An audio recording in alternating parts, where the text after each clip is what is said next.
Evening. Today we're talking about a quick review of FERPA. So we're going to start off by what is FERPA and why is it important? FERPA stands for the Family Educational Rights and Privacy Act. Basically what that means is it protects students' information from being released to people other than the student or parent/guardian. If the student is under the age of 18, it is the parent/guardian's option to look at the information. Or if they're over 18 or enrolled in college, they are able to view their information and manage it. So why this is important to us is because if we are in violation and we get investigated, we could lose our federal funding. So just to quickly kind of review what information is protected: grades, health records, disciplinary records, progress reports, academic or physical testing, GPA, attendance. That information is all protected under FERPA, which means it cannot be released except when given the okay, the consent form, by the parent or the student. What information is not protected? We have a lot of information here, and I'm just going to click them all up there just so you can see them. All right, so we have their name, their address, email, photo, all these things. This is basically considered what is called directory information, stuff that would be published in a directory.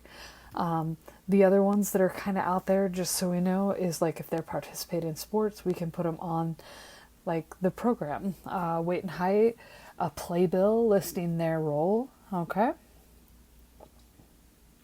So now, what about video surveillance? Since the FERPA was enacted in 1974, obviously video surveillance has come around a lot more. So what we can do is that the video recordings are legal in public places, places where students would expect it to be public, such as common areas, the lunchroom, classrooms, hallways, all right?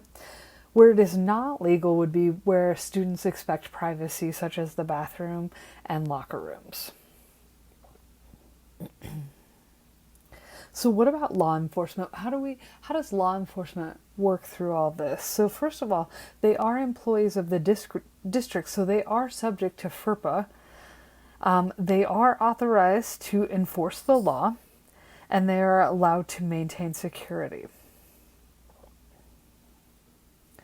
So when is the time when we can release records without parental consent? So that first one is if we have a subpoena, like a court order that says we need to release the records. The second one is like if we're in a health and safety emergency, we can release the records to make sure the students stay safe, or there is a crime being committed.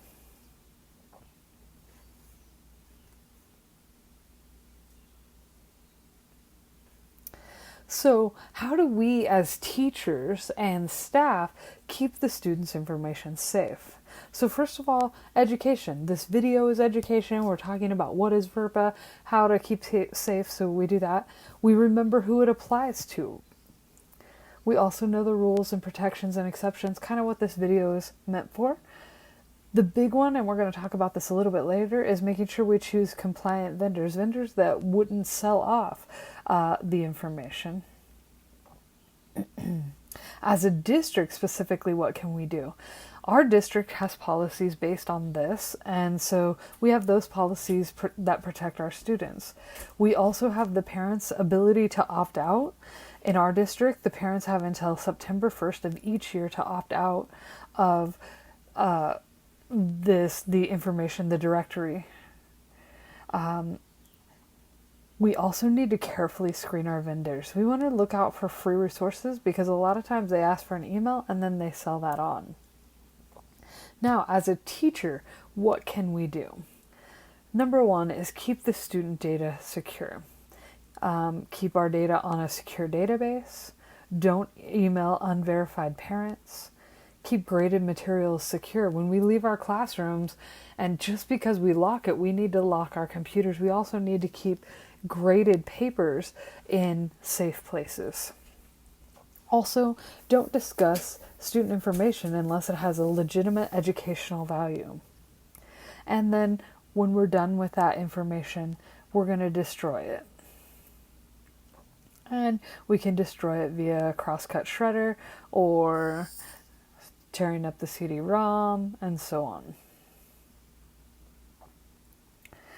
The other thing that we need to do is be careful when we're responding to access requests. Sometimes people will email us and they want information when really they shouldn't have that information. So big thing is to know their legal guardians, maybe look it up in PowerSchool and make sure that you are responding to who you should be responding to.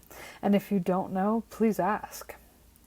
Again, going back to that, use only our trusted technology. Be careful of those free sites that require an email logon. That's just them getting information. And if you don't know, again, check with IT or administration. So just a quick review of our student education records. Things that are student education records: grades, health records, disciplinary records, progress reports, academic testing, GPA, and attendance. Things that are not: teacher notes. If you take notes to use them later, that's okay. Law enforcement records, employment records, alumni records. And then, like if you have students peer grade something before you grade it, that is okay. Now, just last thing, what can you do? Make sure to get rid of its student information when you're finished with it. Shred it. Carefully screen our vendors.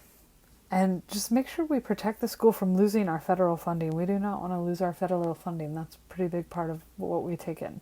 And this is our reference slide. Thank you. I hope this helps.